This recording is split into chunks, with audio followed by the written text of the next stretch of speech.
Okay, let's talk about our last dungeon here, and it's a familiar dungeon. We've been there before, but we came back and we went to Hyrule Castle, and I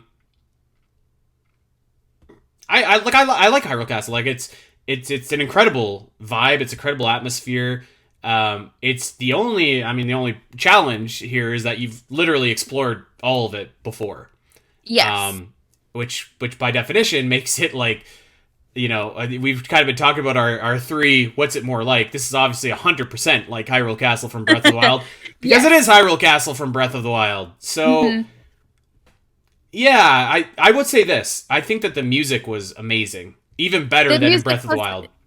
Oh, wow, really? Okay. I think so. I did really like the music change. It was the same, but there was some other elements. There was some traditional Hyrule Castle music elements in there too.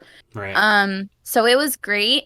It was also really loud, like really imposing. Hmm. I had my volume at the same forever that I've been playing this game, but when I got the Hyrule, I had to turn it down. I was like, dang, this is like, whew, loud, you know? Yeah. So it was good. And my only problem with Hyrule Castle is it just didn't feel like a dungeon after doing all those other dungeons. You know what I mean? I would actually say I don't know if I don't disagree, but I don't agree either. I feel like I was always kind of of the mind when people talked about dungeons in Breath of the Wild. I was like, I don't really consider Hyrule Castle a dungeon, and I had that opinion for a long time. And eventually, I kind of was like, whatever. If we're gonna count it as a dungeon, like that's fine, and because it is a great dungeon. This one, I think to me felt more dungeony than Hyrule Castle and Breath of the Wild did, just specifically because like you got there and there was like a path that you needed to follow in order to complete the dungeon and get to the final boss, and like the path wasn't always necessarily the most engaging because all you're doing is like fighting different monsters and stuff like that. But I would say at least it kind of like toured you around Hyrule Castle, whereas in Breath of the Wild, you didn't have to do anything like that. You could just go right to Calamity Ganon. So I did, I guess, appreciate that. There's way more enemy diversity in Hyrule Castle this time around. Um, but like I guess I don't know. It was tough because like we've been there before, we've done it before, we've kind of seen it. I feel like there was like a couple rooms that felt less kind of cool to me in this game, like Zelda Study, just kind of felt like there's nothing really going on in here. Zelda's Room, same thing. Like the Sanctum even was kind of like I got the Champion's Tunic, that was kind of fun, but Yeah. like even that room was just kind of like feels like this should be important, and it's kind of like a room. Um, so yeah, I don't know. I'm a little bit conflicted because like I said, like I feel like it had a more of a purpose this time. It had awesome music, and as we'll talk about in just a sec, I think the final boss sequence was incredible. But it was I don't know. It was kind of like going back to I don't know, the Forest Temple and Majora's Mask instead of like a new dungeon. You know? Yeah, I guess I kind of understand what you're saying about how the rooms didn't feel as cool because you already knew those rooms and experienced those rooms, and there was emotion connected to those rooms in Breath of the Wild because this castle used to be like a bustling, amazing castle, and you knew that the Calamity had destroyed it. And so you go to Zelda's room, and you read her diary, and it's like going around Hyrule in Tears of the Kingdom and seeing elements of Zelda in the world now. You saw Yeah. that just in the castle in Breath of the Wild. So there was more emotion to it there. But and like you said, we explored it before. There were some parts that felt a little different because they weren't connected anymore because now the castle's in the sky and you could find the connection down on the ground. So that was kind of cool. But just the act of like there's no puzzles, there was nothing like that I felt like I was accomplishing aside from, playing follow the leader and get attacked by monsters when you made it to each location until you got to the final part. Yeah. And even I know you really like the boss battle, and I thought it was fine, but I feel like it was actually kind of hindered by the fact that you fight this boss in the overworld. I could agree with that. Yeah, I could agree with that. I have an oddly weird like critique, I guess, in Okay. that when I was playing Breath of the Wild and I got to Hyrule Castle, I remember just being like I don't know. Like I thought that it was an incredible discovery that I had found a shrine underneath. I was like, I was not Yeah. expecting to find that here. Now I could warp back here anytime. Cool. Whereas when Hmm. I got to Hyrule Castle in the sky, I was like, okay, where's the shrine? Because Mm. you know what I mean? Like I knew it would be there because it was in Breath of the Wild. So it was that was kind of like a cool discovery for me in Breath of the Wild that was not able to be replicated in this game. I think I could Did see you it. not find the shrine in Hyrule Castle?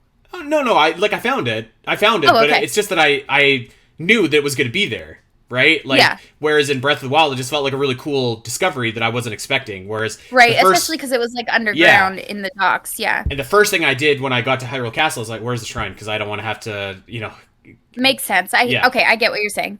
Um, so I really enjoyed the final sequence. I can appreciate what you're saying though about Phantom Ganon being on the overworld and that taking away. I think what might have been better, again, like this is a drawback of the open world aspect, but like maybe what might have been better is like there's no Phantom Ganon on the overworld until you beat this part in Hyrule Castle. Although I guess I don't know how that would have affected the Master Sword quest. Maybe they just put a different boss underneath the Deku Tree. I don't know.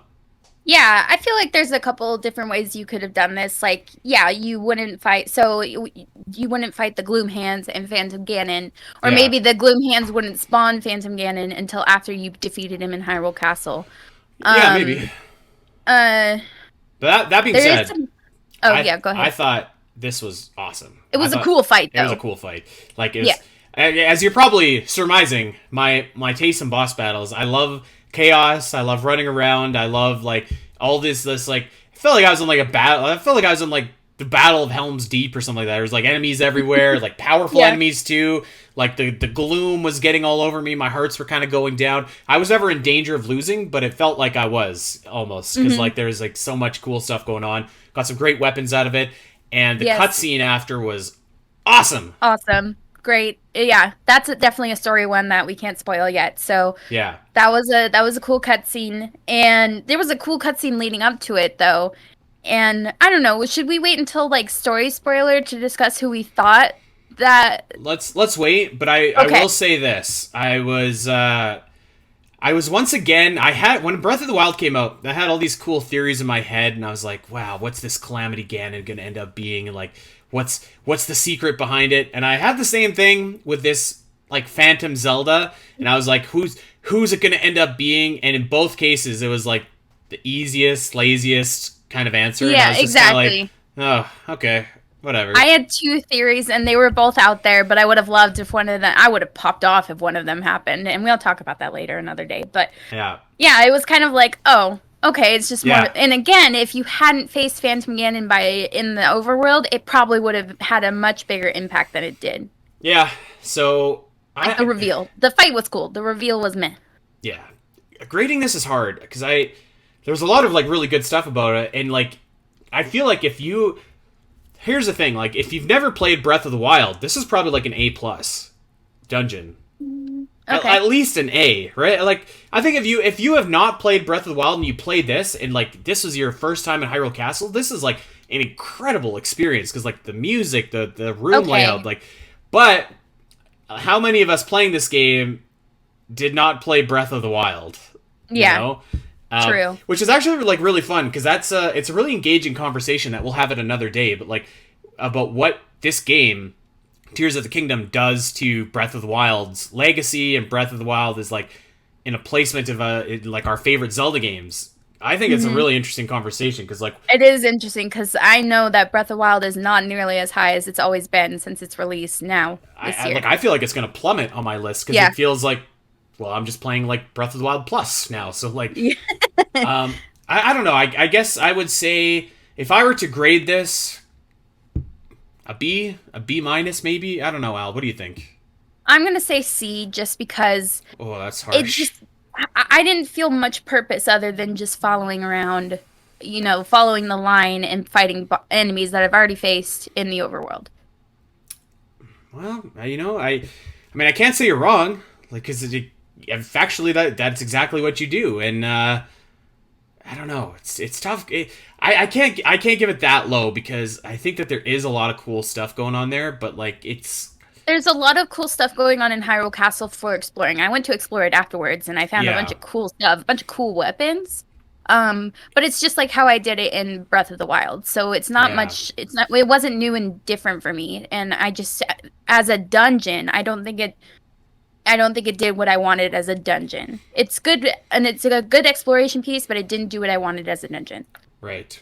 Well, there it is. I'm pretty sure that we do have one more quasi dungeon to talk about, but we're not going to talk about it today because neither one of us have done it.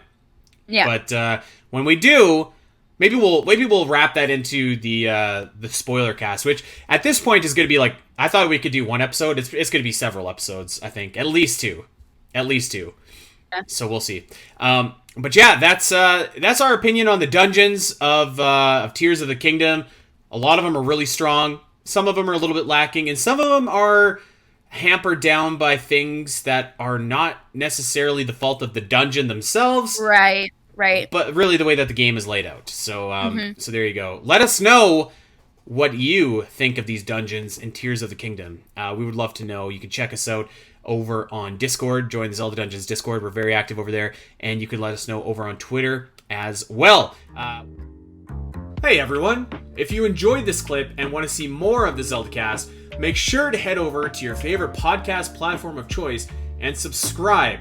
There are over 200 episodes in the vault that will provide you with hundreds of hours of Zelda content for you to enjoy. You can listen to us when you're on a walk, fighting Ganon, trying to sleep, whatever. And if you want to see these shows as they happen, make sure to head over to twitch.tv/the Zelda Cast, where you can watch our beautiful faces talk about Zelda every single week. Don't miss out, and we'll see you next time.